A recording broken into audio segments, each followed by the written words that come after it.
Hey guys, this is Ryan Singh 2K18 from Alpha Trades 101 and R2KTrading. Today we're going to be going over technical analysis, everything that goes into that, and we're going to be going over to stock screening and then stop losses, take profits, and all that stuff. So we have a lot to get through today, even a short Q&A at the end that we put together through Google Forms.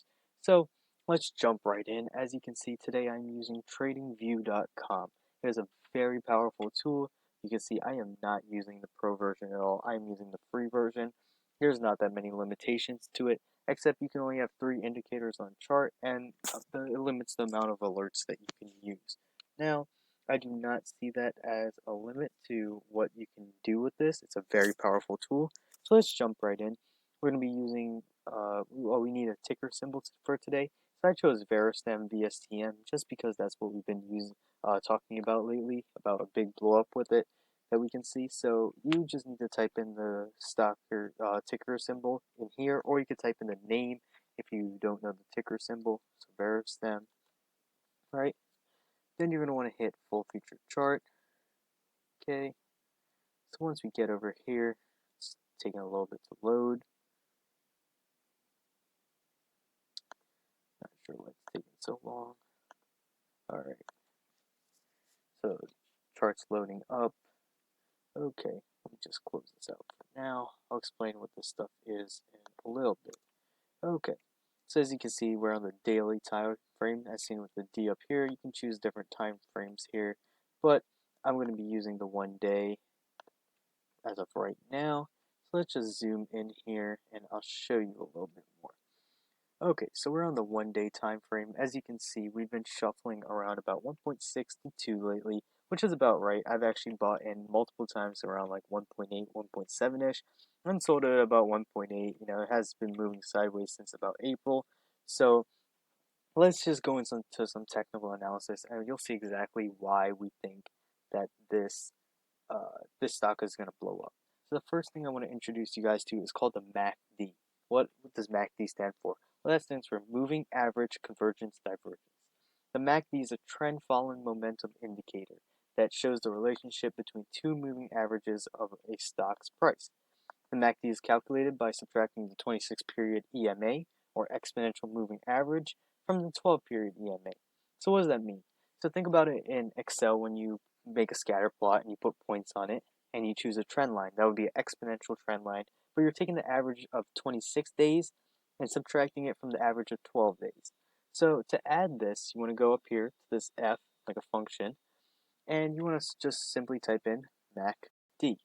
We're not going to be using the strategy, we're just going to be using the regular one. So as you can see, this is the MACD. We have the 12 EMA, which is the blue, and the 26, which is the orange. So how does this help us? Well, whenever there's a cross in this, that indicates mostly a reversal in trend. As you can see, here we had a cross, it reversed and went downwards. Here we had a cross, it went upwards, cross, strong downtrend. Now, as you can see here, this cross usually happens after the peak. So what you really want to look for is this curving over and this curving over pattern. Now, there is a disadvantage because you can see that obviously if you think here, you know, it's curving over, you can see it had like a low point right here. You might have thought it was curving over, but then the next day you have a candlestick, you know, you closed at 3.04 the day before, and the next day you closed at 3.38. You might have been a little bit scared and pulled out there, but obviously you could see that there was a clear downtrend right after this. So that's basically what the MACD does. It's basically showing you the relationship between the two averages of the stock's price, giving you a better visualization, especially these, you know, the red and the green. It gives you a visualization of the uptrend and downtrend difference. So the next one that I'm going to be showing you is a very powerful one. It's called the RSI. The RSI is called the Relative Strength Index. It's a momentum indicator. It's used in technical analysis to measure the magnitude of recent price changes to evaluate overbought and oversold conditions in the price of a stock. So obviously you hear us use those terms very often, that a stock is overbought or is oversold. So this RSI, it's displayed as an oscillator. It can have a value between 0 and 100, and it's usually considered overbought. A stock is usually considered overbought when the RSI is above 70%, and it's oversold when it's below 30. So how do we put this on the chart? We're going to do the same thing. go to the F here, just type in RSI, sorry about that, and click the first one. So you can see here, above here basically is like, above here, this is very oversold right here, which you can see we came crashing down. This isn't, sorry, I don't mean oversold, I mean overbought right here. Down here, below 30 would be oversold. So about like right here, we didn't really have any here, but we're pretty close to it. You can see it's trending low right now, but this means that it's very overbought right here, and that's another contributor to why it came crashing down. Now, this is very important because we're able to pick up on volume patterns with this, and we're able to pick up on whether it's being overbought, oversold, and like you can see right here, when it's oversold, sometimes it'll move back up. So if we look at the, you know, shorter time frame, sometimes this helps. You can see it's pretty much kind of close to oversold right here. We actually hit some 29, so oversold, and then it moved back up. So you could have made a profit from about 1.69 to about 1.79. That's only 10 cents, but at least it's still a profit and not a loss. So what else can we use to evaluate stocks? Now, I'm sure you've all heard of this thing called the death cross and the golden cross, which is the 50 moving average and the 200-day moving average. So I'm going to clear out one of these just so I can add them, because remember, you're only allowed 3 indicators per chart. So I'm going to hit this F right here. I'm going to look at the moving average. So you just want to hit this twice. Okay. So we're going to want to go to the first one right here, hit the settings. I'm going to make this the 50-day. Good. And then we want to make this the 200-day. Okay. Now this is not efficient on the smaller time frame. You will definitely want to go out to a longer time frame, such as a day. Even day can sometimes be too short, but as you can see, when the 50 MA drops below the 200 MA, so when the blue drops below the orange, that means that you're going into a bearish trend. It's called death cross. As you can see, we had that right here, and we had a long bearish trend. You can see we had our curving over here too. When the 50 MA or the blue goes above, that means we're going into a strong uptrend. This is a very powerful tool. As you can see closer to the end here, it's almost going back to bullish, but not bullish, bearish, like this would almost cross, but we still have time before that actually happens. So that's basically what the 50 and 200 does. This is called a golden cross when we're going into an uptrend, and this is called a death cross when we're going into a downtrend. With that said, I'm going to clear these off the charts, and let's go into our next indicator. Our next indicator is going to be called Bollinger Bands. Good. So we're going to put those on the chart. What are Bollinger Bands? Bollinger Bands are envelopes plotted at a standard deviation level above and below a simple moving average of the price. Now, because the distance of the bands is based on standard deviation, they adjust to the volatility swings in the underlying price. So we're basically revolving a 20 SMA right here, 20-day simple moving average. So what does this do for us? As you can see, we're going to zoom in. I want to take a closer look about right here. So you can see we have the average in the middle, and this is like the standard deviation. So whenever you go far out, it always wants to return back to the average. So if you kind of know like a basic like trend line, you can kind of predict this, that okay, it dipped below, well, it's going to move back up at least to this trend line. As you can see, it went way above, back down, so it usually oscillates around this. Bollinger Bands are very important because you can see they adjust to the volatility swings. And you can see where we got into like very narrow here. We went big to narrow.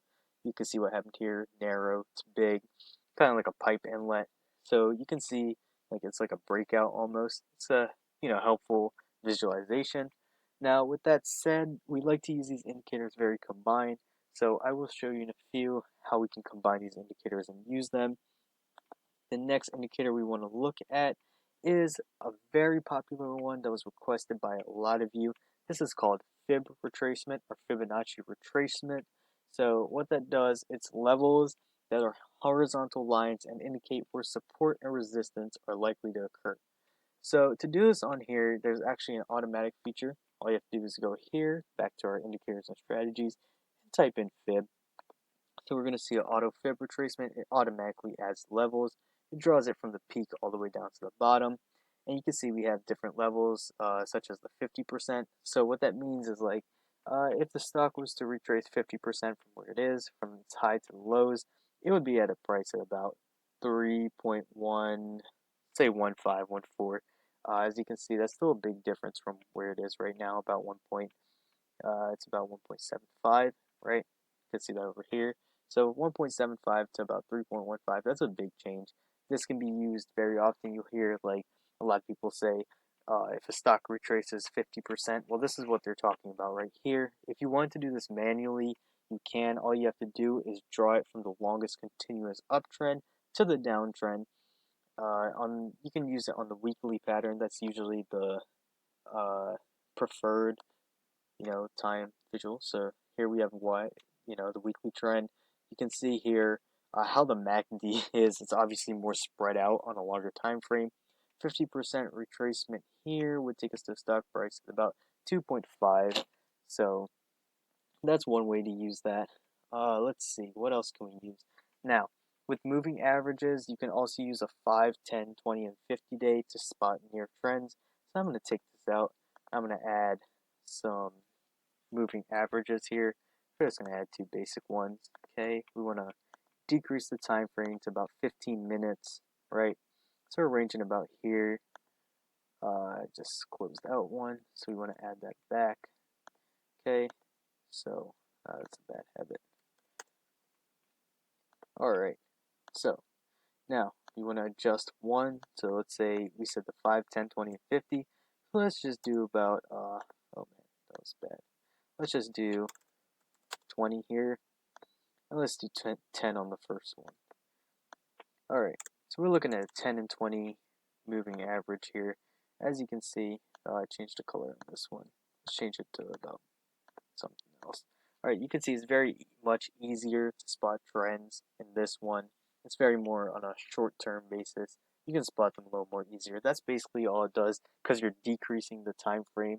Rather than using a 50 and 200 day to predict a 15-minute movement, you're using something a little bit closer, something a little bit more relevant in time. So that's another tool that I like to use. The last one that I'm going to be going over, it's called the VWAP, VWAP.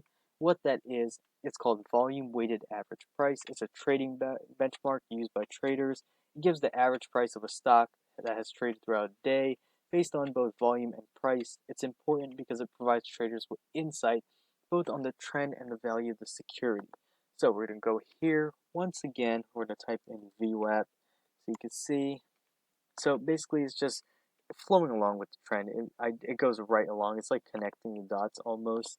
You can see if we zoom out on an hour, it's pretty much just going along. So it just helps you see the trend. It's kind of like think about Robinhood, like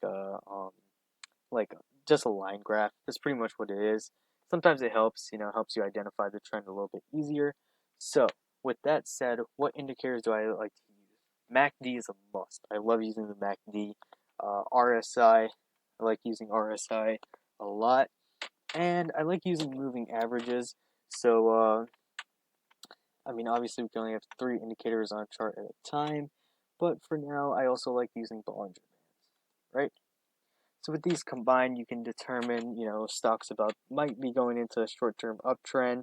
You can see that it's shifted away from the average here. So I could have potentially went in on a trade right here, 1.69, and I could have sold it about 1.75 this afternoon. You can see it was still it was under 30 here, so it was still undersold. So these indicators were very good. I could have made a quick scalp trade or a quick profit of about 10 cents per share. That's not much, but if you think about it, if it's going at about 1.68, so let's say I put $1,000 in that 1.68, or let's go back, let's do 1.65, right? And it goes up to 1.75. That's still a $60 profit. That's not too bad, Okay, so that's pretty much what this is. So now let's talk about stop losses and take profits. How do we want to set those up? I will also be going into support and resistance, but I'll come back to that in about a minute. So let's get into that. Take profits and stop losses. Let's go to the 1 day time frame. Actually, you know what? Let's go over some support and resistance first. So what is support and resistance? It's a level in which support is a level in which a stock does not break below. Resistance is the one that it doesn't go above. I mean, obviously, there's terms like it breaks resistance, it breaks support. So let's take a look. You're going to want to zoom out. I'm going to close the RSI out just for this. As you can see, we're hitting some heavy support right here at 1.6. This is usually very useful. If you zoom out on the weekly time frame, you can see it very well. So you can see. All right, let's draw a line of support and resistance. So you want to identify just basically a line. You just want to draw it straight across. Okay, just like that. You can see it's pretty much even at 1.54. Now, if we go all the way back, this is 2016, you can see that this line actually acted as resistance right here. It did not break through this. And that actually came back some time ago, all the way in May. You can see this acted as resistance. We did not break through this. Then, when the stock soared and peaked back, not peaked back, fell back down, you can see this acted as resistance right here, or support rather, and support all along here. Now, it's often better to draw this on a longer time frame, and then we're going to want to go to a smaller one, like say we're on a day, you can still see that holds true. You can even go down, say 4 hours, still the same thing right here. Alright, so that's basically that. Now, how does this help us? Now, what would I do? I would set my stop loss, obviously, somewhere under here. So how do we determine where we want to set our stop loss? Well, what I do is I measure the distance from the peak to about here, or sometimes the middle. So let's say we measure the peak. That's about, let's say 2, right?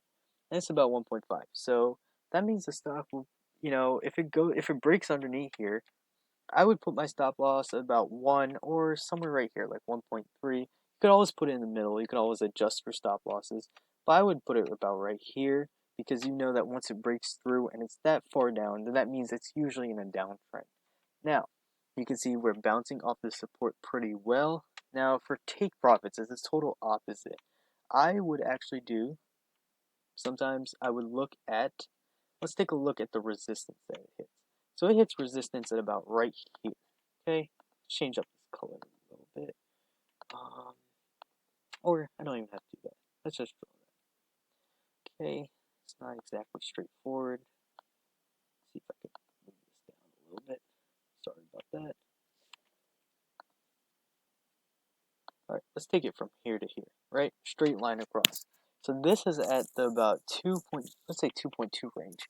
I would set my first take profit right here, 2.2, 50%. I always go by 50, 25, 25 rule. I like to take 50% profit at the first stop, 25, which could be at the next resistance, which looked like right here. So let's say about 2.6, 2.7. I would take 25% here. I could take 25%, 3.47. You can always add more to your position, but the main thing is that you're securing profits along the way. So even if it goes up, if it doesn't hit this one, but it hits your third take profit or second take profit, and it doesn't go up more and it falls, you're still making money. You're only running with 25% up. Obviously, you might say, well, what if the stock hits $4.35? And I could have had all 100% shares up there. Well, if the stock went the other way, obviously sometimes stock movement cannot be very predictable, and sometimes you could just end up losing money. So we want to do everything to minimize risk. Risk management is everything. So that's support and resistance levels. You just want to find where that stock is really not, it's like kind of sitting. You can see it's like sitting right there. It doesn't have to be exactly 100% close, but you can see that areas of resistance sometimes act as support too. They obviously interchange. So that's where we get support and resistance and take profits and stop losses. So a very strong example of this happening in the stock market would actually be with SPY. So let's move over to SPY over here in the other tab. So SPY is one that's it moves pretty much with the stock market. It's very big. It's a very big influence. So let's move out to the day time frame. Obviously, you could see we had a big uptrend. This is when coronavirus hit. Then we hit all the way down to 217, and we rebounded up to 331. As you can see, we're kind of falling again. But this area that acted as support right here this time, that couldn't break through easily and kind of rebounded and then came back down, is the same thing that's happening here, 297. So right now we're trending at about 307, 310-ish after hours. You can see that an area of resistance right here where it couldn't break through acted as an area of support right here. As you can see here, if we're just looking at over here, this could kind of be seen like on the whole as like a double bottom almost. So right here would have been a good entrance, right here would have been a good exit. You want to measure about half, about whatever this height is, just double that, and that can kind of give it to you. I always take it down by about 25% or so, just to give it a more realistic estimate. So we're on the longer time frame. You can see some strong examples of support and resistance. I'll go to a week. You can see here, this here acted as support to boost this price. A little bit of resistance here would have bounced. Yeah, so that's pretty much that. That's some strong examples of support and resistance, take profits, and stop losses. Now, let's get into how do you want to look for stocks? Well, a lot of people ask me this, Brian, how do you look for stocks? Well, I can show you a very powerful tool. Now, Webull has a stock screener of itself, which is very great. You're able to see stocks. I'll show you exactly how it works right now, actually. So, what you're going to want to do is go over to the screener. Just wait for it to load up a little bit. Okay, so now we're on the screener. You can see we have our stocks over here. A lot of times what I like to look for volume. So, you can change it by volume. You can see from high to low. This is very, very low volume. You can see we're up here, 943 million. You can see the market cap, dividends, everything, 52-week. So then I would like to look at the percent change. Wow, this had a 43% change. I like to look at the news that comes after that. You can see if you hit news, you can see what type of news that it comes up under. You can also see financials, press release. Okay, you can see all of that. Just move that over. You can do an analysis. This is a very powerful tool when it comes to looking for stocks. I like to look for stocks that are, trading high in volume, things that are trending right now, like especially ones that catch my attention are like bio, anything with biotech, or even things like Coca-Cola or WD-40. Right now everybody's in quarantine. Maybe they have a door that's not working, a door that's squeaking or something. Although WD-40 would give it a terrible smell, but you just want to look at stuff like Citizens Bank, that we're about to hit like another second wave of the coronavirus. That might be something very interesting to look into. So this is a very powerful tool that I use to look for stocks. You can adjust the market cap. You can always, I like to look at this like the golden cross. That means that it could go into an uptrend. Three white soldiers, that's a stock pattern actually. Let me show you. I don't know if that's on here. This is like a cheat sheet. So three three white soldiers is essentially three long green candlesticks that indicate a stronger uptrend is coming. You can see like you can do a bullish engulfing. MA5 crosses over to 10. This is a shorter time frame that you're looking at here. Hottest is kind of like what's on the market right now. You can see NKLA is topping the chart at 2 right now. That is very true, as we saw that trending very much, and I'm pretty sure that's a lot of TikTok right there that has to do for that. But yeah, you can see you can look at oversold, what we were just talking about there. You can combine, couple, like if you want to look for the golden cross, hottest, golden cross, bullish engulfing. So this is a very, very great screener that I like to use. Now another thing I like to use is Yahoo News. Yahoo News can be very powerful in showing you basically what's going on with the market right now, and a lot of times it'll show you unusual activity. Now, I said this in my last option trading seminar too. Unusual activity is the key to everything. Sometimes you'll see somebody bidding a million shares at 30 cents or something, or a million shares at $2. Now that's a lot of money right there. It's $2 million on the line, and although the stock might not be moving right now, you know that somebody has faith that the stock will move, because nobody's just going to invest $2 million without knowing where their money is going. Obviously there's people that know what's going to happen to the stock. Especially you want to look for big order buys. You want to look for when you have like 2 million. We have like a couple large orders. That means that it's not only the company, it's not only insider trading, that there is a lot of activity going on. So you can see here we have a lot of big articles here. Dow futures plunge, so automatically you can see resurgence of coronavirus infections. You can automatically think, okay, we're thinking coronavirus, that the Dow is going to drop, stock market is going to drop. You can see it tried to rebound a little bit. I predict that it's going to rebound a little bit like this. I called this actually in my chat, and I said that's going to fall later this week. So we'll see what happens. Only thing that could really boost that is coronavirus vaccine, in my opinion. I feel that businesses will fight back hard. We'll see a lot of sideways movement, but overall, downtrend. So we're looking at the articles. I love to look at these. These are very, think about these big investors on Wall Street just going through their morning news. They see these, this is a very big uh, kind of tool that I use. Like I would see, what did Google pour 4 billion into? So I'm going to look at the article. You can see all of this. It's not cannabis, not Bitcoin. So what is it? They poured 3.9 million into something. Obviously, this article was not that helpful, but there are a lot of articles that are helpful. Reading news is very, very much important. Now, I want to talk about, I want to give you guys some personal insight here today on what can help you. So, one, you want to look for unusual activity. A lot of times that comes up on Webull, that'll come over, sometimes you just get an alert.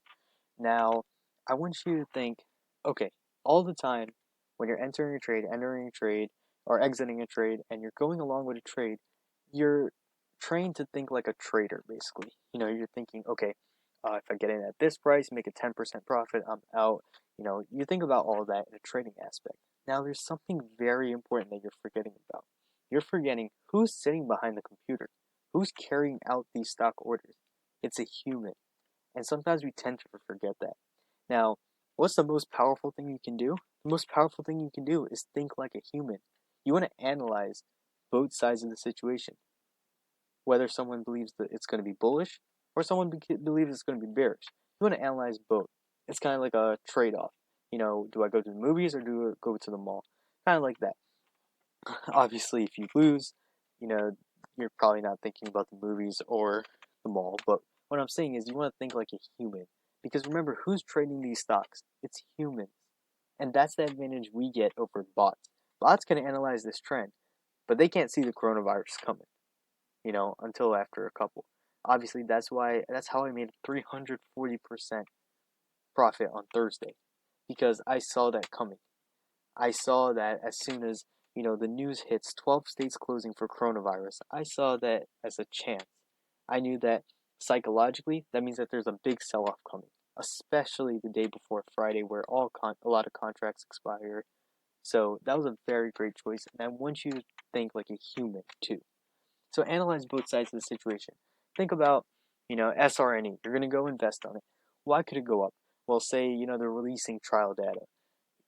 They're releasing they're releasing trial data, and that's why it's going to go up, releasing some type of news. As seen with IZEA, right? A lot of people asked about that. So say they release news, obviously this is not the same situation, but say you're analyzing the stock and, you think it's going to be bullish, like SRNE, they're releasing news. Well, what's the downside? Don't forget to think about the downside. What can happen? Well, what if the news is bad? What if their trial 1 data went wrong? What if when they said they had a 99% vaccine, they didn't, which actually happened. So you want to analyze both sides of the situation. Now, once you analyze both sides of the situation, you kind of want to weigh it on a scale. So you want to see if the goods outweigh the bad. If the goods outweigh the bad by far and you trust it, then this is where risk management comes in. This is how I manage risk. If I trust that the goods, or if I'm betting that the stock's going to go up, a call option, or I'm buying the stock, then if the goods outweigh the bads by far and I have good feeling, then I'll go in. I'll use low risk management and I'll go in with, large size amount. Now, if they're about in the middle, like, they can get an offering, but at the same time they do have news coming out, then I'm going to split it. I'm going to minimize my risk, maybe put in about half that amount or so, but I'm still going to, tread carefully, keep a closer eye on it. Now, let's say the negatives outweigh the positives. You're betting it's going to go up, but there's still a lot of things bringing it down. Well, that doesn't mean you shouldn't trust yourself. That just means utilize risk management. And I know how hard that can be sometimes. You know, uh, a lot of times investors will say, rule of thumb, we're just on high risk trades, we're just using 10% of our bank accounts. Well, if I have $1,000 I'm investing, or $500, let's say I'm investing, well, what's 10%? $50 going to do? Even if I somehow miraculously get 100% profits on that trade, that's still only $50. Now, I can understand exactly where you're coming from and exactly what you're saying, but uh, risk management is everything. That doesn't mean you have to put $50 in. Obviously, you can increase your amount a little, but risk management is very important. Sometimes it doesn't seem that way because, uh, traders with big bank accounts say they have $10,000 and they're putting in 10%. Well, $1,000 is still a lot to trade with, very much a lot. Okay, so those are my tips for you. Those are some very powerful tips. Now, let's move on to the next thing. So now we pretty much went over like a lot of tips and technical analysis. Now I want to go over something else. Now let's take a look at this document right here. This is called the chart patterns cheat sheet. And you can see we have a lot of patterns here. This is a common one that we like to talk about, double bottom. We hear that a lot, head and shoulders, bullish pennant. So these are patterns that indicate reversal or continuation of a pattern. Now where do we see this? This was seen definitely seen on SPY. Now, if we take a look at the 15-minute time frame, let me show you here. You can see right here, we were kind of forming a double bottom, then shot up. Not so much. Let's see if I could find one that's a little bit better. Sometimes they're very hard to find, especially with SPY. But you can see we kind of formed a double bottom there, indicating that, it probably will go higher. This is still pretty rough, though. Obviously, you can see these don't, they're efficient, they work, but in my opinion, they don't work all the time. Or not in my opinion, actually, they don't work all the time, especially when there's a catalyst. If there's something pushing it down, like you might have a double bottom forming, but there could be a bad news that come out and it'll take that, that basically bullish uptrend, and it'll turn it straight down because nothing can really stop bad news. So that's what I mean by thinking like a human sometimes, not a trader. Suppose you see a double bottom. You could be a bot. And if you're a bot, you're going to buy right there thinking it's going to go up. Now, if you get right here and then you hear, say it's, a company is, having an offering or something, then that stock's going to go down. But that robot only thought that was going to go up. That's what I mean about thinking like a human. Now, when it comes to candlesticks, right? Candlesticks are very important. We have like tweezer bottoms, morning stars. This is showing like bullish reversal, bearish reversal. So let's see if we can find some of these. Uh, Actually, let me just put this over here. Let's see if I can close this out. Get a little bit more into our view. 15 minutes. Okay, so let's try to identify some of these. Okay. So you can see here, this is called a hammer. A hammer is a bullish reversal pattern. Let's see if we can find one on here. We have a hammer there, but that's not indicating bullish reversal. So you can see kind of here, this is one, oh, right here. This is what we're looking at right here. This is a hammer. This one right here would be a hammer. Let's see if I can highlight that. I can put a dot on it. Okay. That doesn't help much. See if I can put an arrow to it, kind of. It's not an arrow, it's like a line. But yeah, that one right there, you can see that's a hammer, and we went into a bullish reversal right there. We went up from about 320 to 322. Now that might not look like much, but if you're trading options on that, that's still a decent gain. It's still about a 50% gain, especially on SPY. SPY is a big one. So these I will be attaching to the to this presentation in the email. This is very important. You want to look at candlesticks. I wish we could go over all these patterns, but when you're trading, you don't really look at these. You kind of picture it in your head. But this is something you want to take into consideration, uh, especially with these patterns. So all these you can use together to kind of form your own technical analysis that works for you. Now, one thing I did want to mention to you guys, also with like take profits in regards to that. I know we were talking about stocks like 50%, 25, 25. You can also do that with options. If you buy 10 options, you can sell like 5 at first, then 3, and then 2. You don't have to sell all the options at once. One thing I do want to mention is that you can trade options with a cash account on Webull. That is different from Robinhood. Robinhood, you can only have either a margin or a cash account, in which cash accounts you can only trade stocks. Webull, you can have a margin and a cash account, and you can trade options on both of those. Only disadvantage is waiting for the 2 days instant settlement on the cash, but if you split up, or not instant settlement, the 2 days settlement, but if you split up your funds, you can pretty much get around that. The best thing about that is that you're able to avoid the PDT rule, or pattern day trader rule, in which you can only create 3 day trades in 5 business days. So that helps a lot, especially if you're entering a trade and it's not going option trade and it's not going your right way, or even a stock trade and it's not going the right way. You can always pull out and you don't have to worry about that. So that's one of the greatest things about that. So now, we have all these technical analysis features and everything. One thing I want to go back to is basically I had a lot of people ask, what type of range should we look at when we're looking at stocks? Should we look at 15 minutes, a day, a week? So my advice would be look at 15 minutes if you're looking for a short day trade. Look at a day if you're looking to hold like a swing trade. You can even look at a day if you're looking for a 15-minute or a short trade. Look at the history of a stock, zoom out, add your support and resistance lines, and then go back in. I would definitely choose weekly if you're looking for long term. Monthly, I don't really use. That's if you're looking for a very long term. If you're looking at the history of a stock. Now, if there's a catalyst, you can see kind of maybe like why why like it moved up or how it moved up to a catalyst reaction previously, and you can kind of compare there.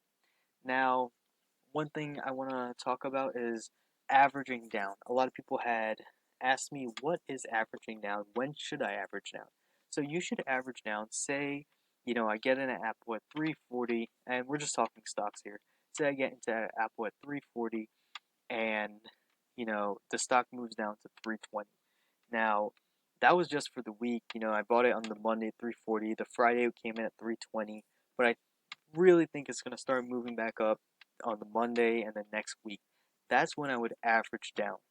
So, say I had 20 shares of Apple at 340, and I buy 20 more at 320. That brings my new average 40 stocks at 330.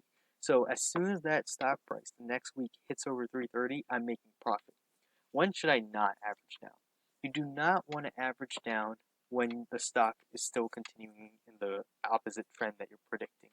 So if you say the stock is going to go up, and you're basically, uh, you know, you're basically saying that it's going to go down, or you're basically averaging down while it's still, going down, you don't really want to do that, or you don't want to do it when the market's crashing. That's obviously a bad time when things are very unpredictable. You want to do it when it's predictable because you can still take more losses. You're still putting more money into it. That's only a $20 difference in terms of stock price, although it does give you more leverage, like not leverage, but it gives you more freeway or leeway. Like if the stock goes up to 335, if I was at 340 at first, 335 would be a loss for me.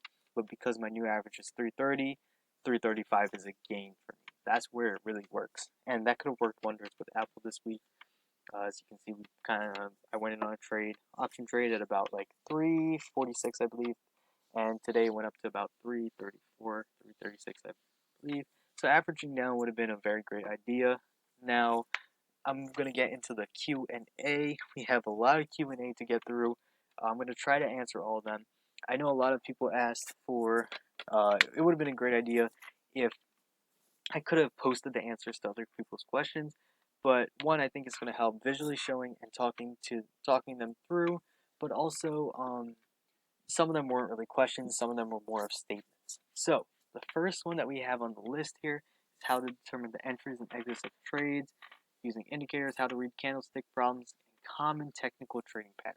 So we kind of ran down this earlier, but I'm going to go over it again. To read candlestick patterns, pretty much want to just, it's like comparing. You're just looking at these over here, and you're kind of looking at them over here. And you just want to compare and contrast and basically see what's similar. You can see the hammer forming, and you can kind of predict your trends from there. Now, common technical trading patterns. Common trading patterns is, I would say, from these are the double bottom, double tops, the cup and handle. This is especially seen with stocks that shoot up very high and are continuing that change. So, let's take a look at IMRN. Now, this was a big runner, as you guys know. So let's take a look at this on the shorter time frame. We're going to zoom in here. We know that this went up 1,000%. This was a really big runner. Let's take a look on the 15-minute time frame. So you can see here, this is when like alpha entered in at the 7, I believe. What are we looking at here? Yeah, 12th of June. It's actually right here before the big run up. Not sure. 23. Okay, here we go. Sorry, I was looking at the wrong time frame. So you can see we kind of had a cup right here. This wasn't really a cup and handle, but per se. But you can see this is how Alpha got his idea of the stock basically cupping around. It was basically, you can see that's a very nice cup too. You kind of had identical candles on either side of that. Then you had a big runner, can't come back down again, big runner, go up, come back down, and then it kind of like consolidated a little bit, went back up a little bit, came back down, and then it came back down a lot. Now, when stocks are up this high, obviously it's very unpredictable. It could do that same pattern again. It all depends on the catalyst, what's really pushing it. So, common technical patterns, I would definitely say, is that cup. You want to look for that cup.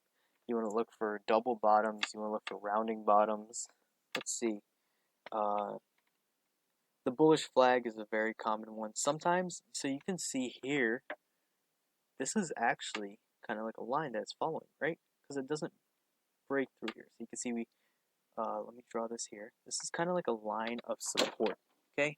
And then we have a line of resistance on the other side. So think of it like a channel, right? Okay, didn't quite draw that straight, but you get the point. It goes up, touches there, bounces back down, touches there, bounces back down, and once it breaks through that channel, that's where it is game over. That's where you want to get out. Okay, so even if you get in down here, say you got in at the very peak and it comes down, or if you got in right here, you want to get out. Like if you didn't get out already when you were up here, which was 1,000%, then you definitely want to get out here because that means that it's breaking the trend. Now, date range, interval, day, week, hours, etc. So we definitely want to look at, like I said, and when I described the time frames, 15 minutes for the shorter frames. Days, you want to look for swing trades. Weeklies, you can use for swing trades, but you want to use those for kind of the longer term. Now, you can also use longer term when looking at to predict the stock movement on a shorter time frame, but I highly advise using, the appropriate time frames for each one. So how to perform analysis on options. Now, analysis on stocks and analysis on options are pretty much the same. We had a lot of questions on options. Options, we had a seminar on that last time with calls and puts. So if we head back over to Webull real quick, I'll just do a little quick rundown. So let's say we're looking at a stock, we're looking at Delta, and you're hitting for the options. You could hit quote just to look at that. So we're looking here, you can see this is your strike price up here, this is calls, this is puts.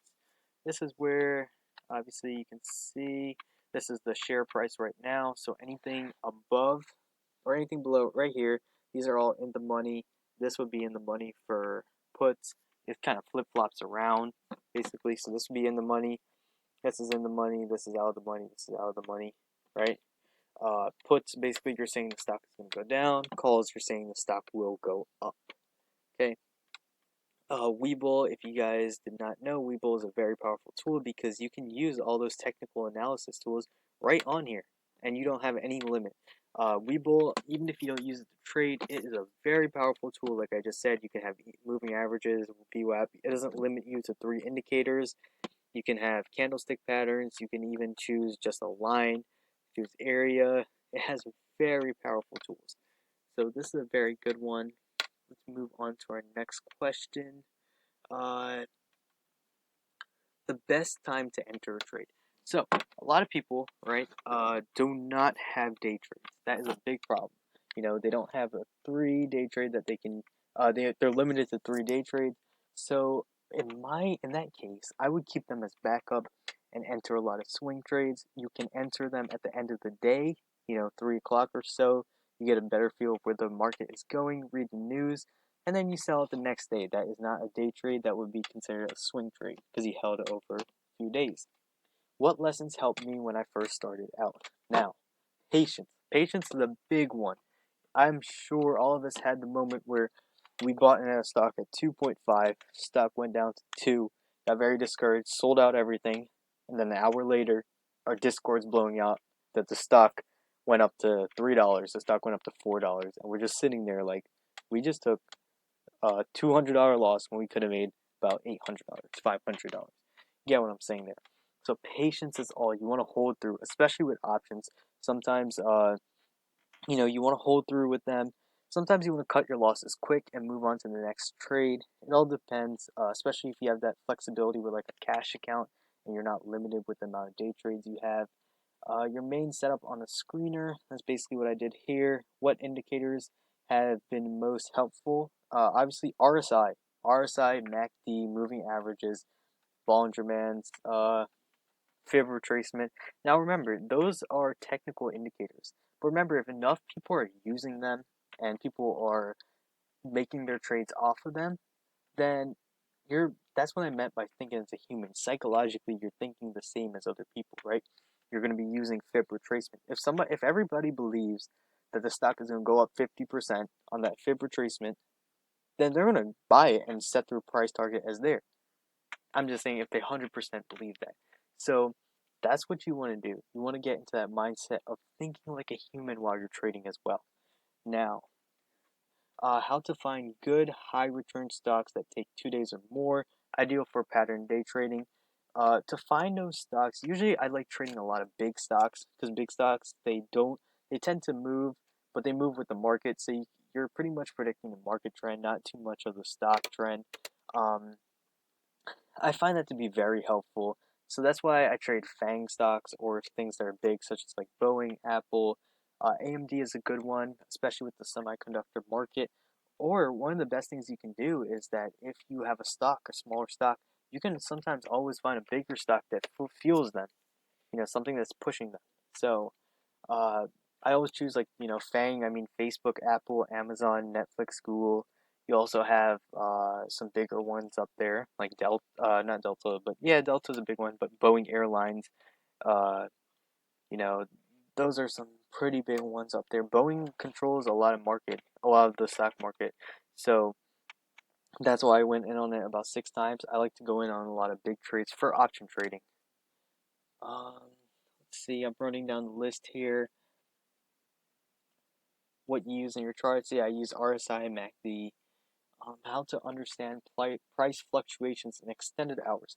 So one thing I do want to mention, options do not move in extended hours, after hours, post market. So even if a stock goes from $30 to $34 and you have a call option, you won't see that reflect on your call option until the next day when the market opens at 9:30.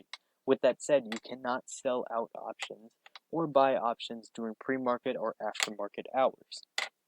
So going back to the question, let's see, how to understand price fluctuations. Well, you can sell stocks on Webull from 4, I think, to about 9 p.m. using after hours. Now, that does not mean you can buy during market hours and sell after hours and not have it be a day trade. It still have to be the next day. That is Easter time, by the way. So, when is the next day and you're selling fluctuations during pre and post hours, it's a lot based off because remember there's not a lot more there's a lot less buyers in the market, so the stock's moving on its own will. Now that can also gives you a kind of like a prediction on where the stock is headed that day. Say the stock was trading 100 the day before and it goes up to about 120 pre-market, and then as soon as the stock opens, it shoots down to like 110. Well, that's a very good sign that that stock could potentially hit 120 again today on the same day. Let's see how to place a put. So to place a put, you have your options right here. You can go up. So say I'm at $30 right now and I want to place a put, and I would not put it for 19. Let's say I put it for 26. I always like to choose at least 2 weeks out, so I'd most likely choose this July one. So first I'm gonna go and find the price. I mean the share price. It's 30.46. I'm gonna start scrolling up, right? Because all these are gonna be more expensive. I'm gonna start scrolling up until I find one I'm comfortable with. This one doesn't seem too bad. $26 by July 26th. That's very attainable. I could even get the premium for this. Now I would not scroll all the way up and go with this one, 15, because if this stock price increases, this one would be the first one to get hit.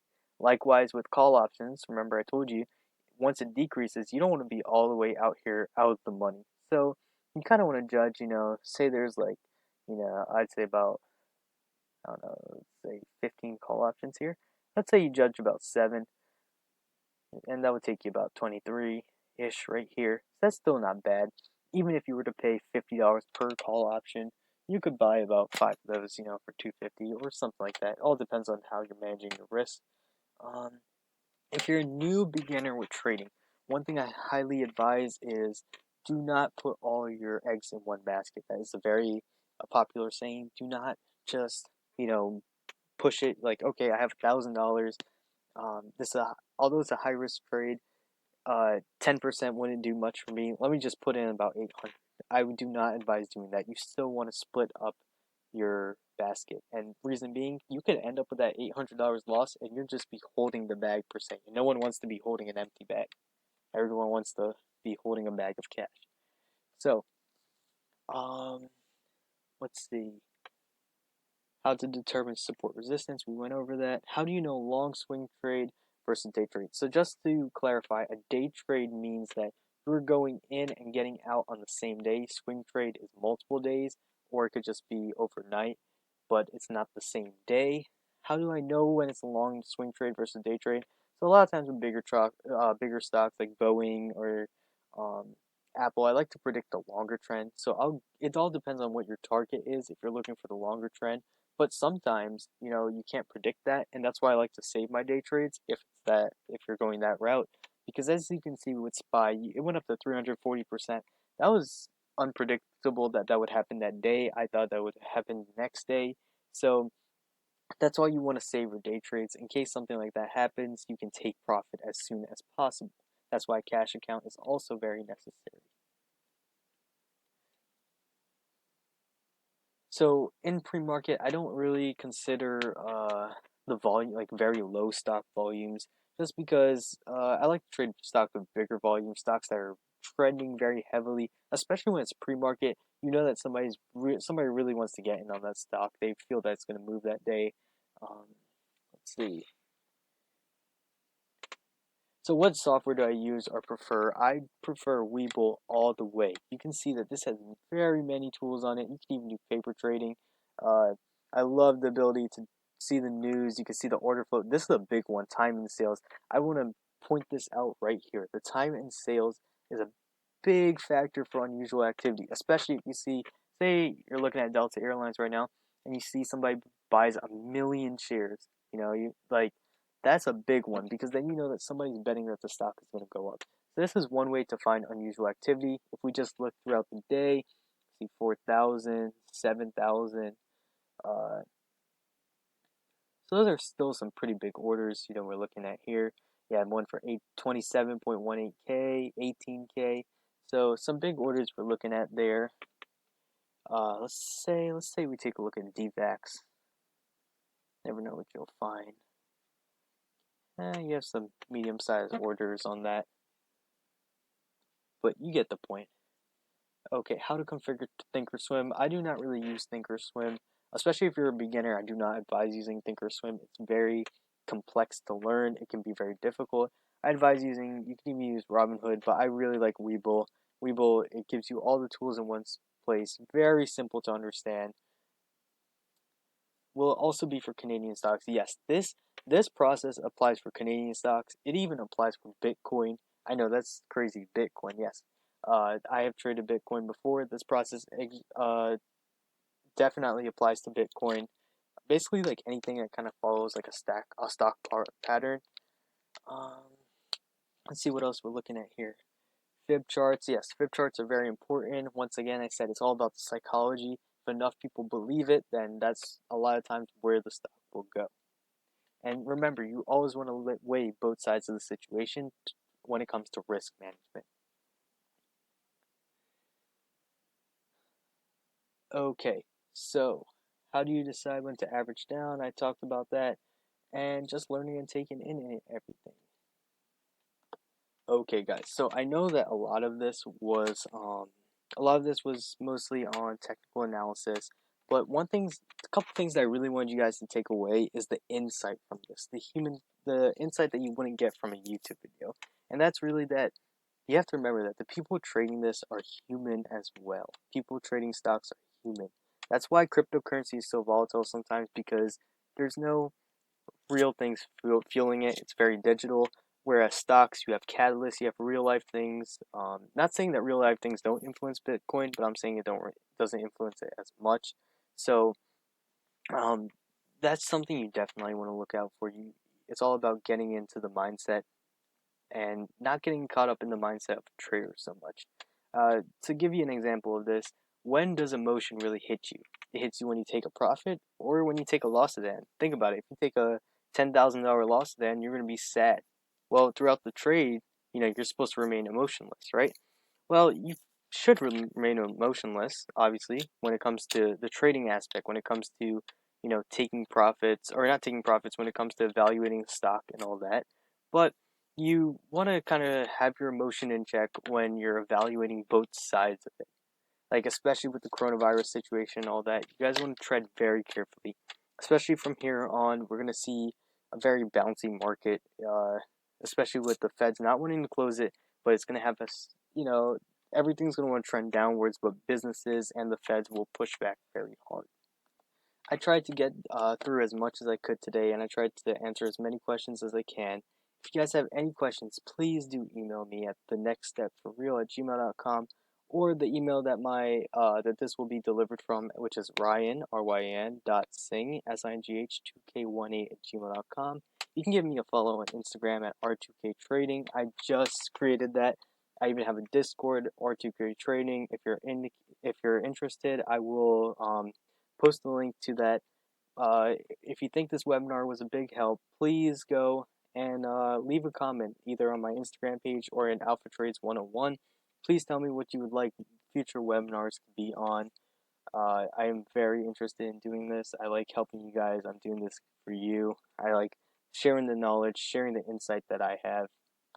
So with all that said, now you have the tools to analyze stocks. I definitely think you guys can do this. Never feel discouraged. Stock trading is not something that you can just pick up in a couple seconds. It's something that takes much practice. I've been trading for 6 years, and I'm still learning by the day. But as you go along, you learn how to manage risk. And once again, risk management is a big thing.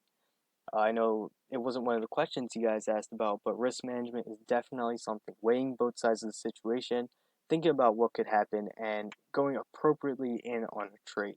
That has definitely helped.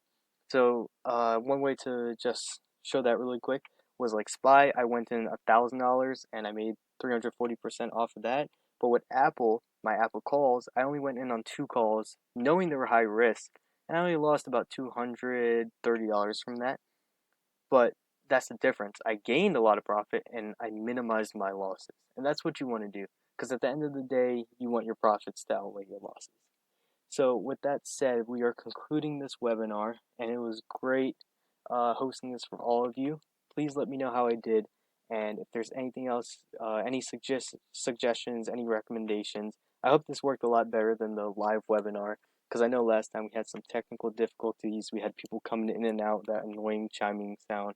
Uh, so, yeah, thank you, and hope you guys have a happy trading week. And remember, follow me, R2K Trading. And that is Ryan Singh, 2K18 from Discord, signing out.